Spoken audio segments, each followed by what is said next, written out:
बहुत से लोगों की समस्या रहती है कि हमारे जो गार्डन के पौधे हैं उनमें तरह तरह के कीड़ों का अटैक हो जाता है और छोटे छोटे पौधे अभी जन्मे ही हैं, 20-25 दिन के हुए हैं, बहुत तरह के कीड़ों का अटैक हो जाता है और वे अच्छे से डेवलप नहीं कर पाते। ये देखिए भिंडी का पौधा है और इस पौधे पर कैसे सफ़ेद मक्खी के छोटे छोटे अंडे जो दिख रहे हैं, ये बिल्कुल छोटे छोटे मोतियों के सफ़ेद दाने जैसे ही दिखते हैं और लीफ माइनर का भी अटैक है इस पर।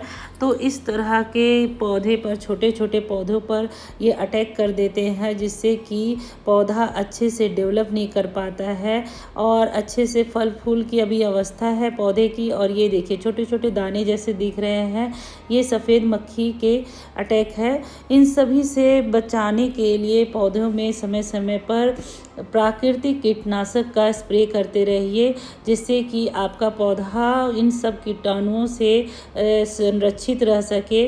आप 1 लीटर पानी ले लीजिए और उसमें 5 ml तक नीम ऑयल उसमें डाल लीजिए। इस तरह से पौधों को 7 से 10 दिनों के अंदर में कीटनाशक का स्प्रे करके पौधों को सुरक्षित करना बहुत ज़रूरी है। इसमें मैं 5 ml तक या 10 ml के बराबर लिक्विड सोप भी डाल रही हूँ और इसे अच्छे से घोल कर इसका स्प्रे आप पौधों पर कीजिए।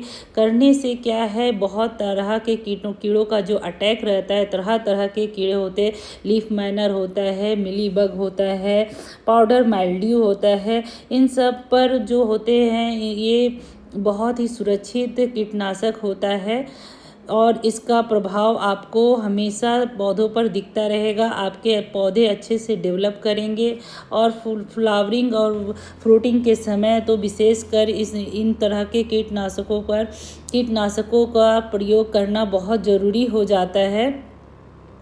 और ये बहुत ही हेल्दी होते हैं, किसी तरह से ये रासायनिक नहीं होते हैं और इसका उपयोग आप आसानी से आप अपने पेड़ पौधों के ग्रोथ के लिए कर सकते हैं। ये बैगन का पौधा है और देखिए किस तरह से पत्तियां इसकी ये पीली हो रही है, पीला मोज़ेक वायरस बोल सकते हैं, इसका अटैक है और इससे पत्तियां पीली होने लगती है, फिर वो सूखने लगती है और सूख कर वो बिल्कुल गिरने लगती है।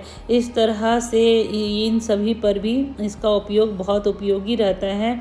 और ये अरबी के पत्तों पर देखिए पाउडर माइल्ड्यू का अटैक है और ये पाउडर जैसे कीड़े ही रहते हैं, वो पाउडर के फॉर्म में रहते हैं और पत्तियां को बिल्कुल सुखा लेते हैं।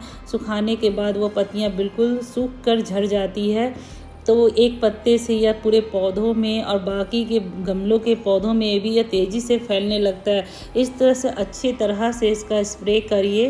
पौधों के आगे पीछे पत्तियों में भी डालना बहुत ज़रूरी रहता है ताकि इसका पूरी तरह से प्रभाव खत्म हो जाए। ये खीरे का पौधा है और इसमें इल्ली का इफ़ेक्ट बहुत तेज़ी से होता है। नए नए जब पत्ते आते हैं, छोटा पौधा होता है, तो उनके पत्तियों को खाने के लिए अटैक करते हैं। और ये है मांदर का पौधा, अड़हुल भी बोलते हैं। इस पर ये मिलीबग का अटैक बहुत तेज़ी से होता है, तो इस तरह से स्प्रे करते रहेंगे तो आपके पौधे सुरक्षित रहेंगे, आपका बगीचा हरा भरा और हमेशा फूलों फ्लावर से हमेशा खिला हुआ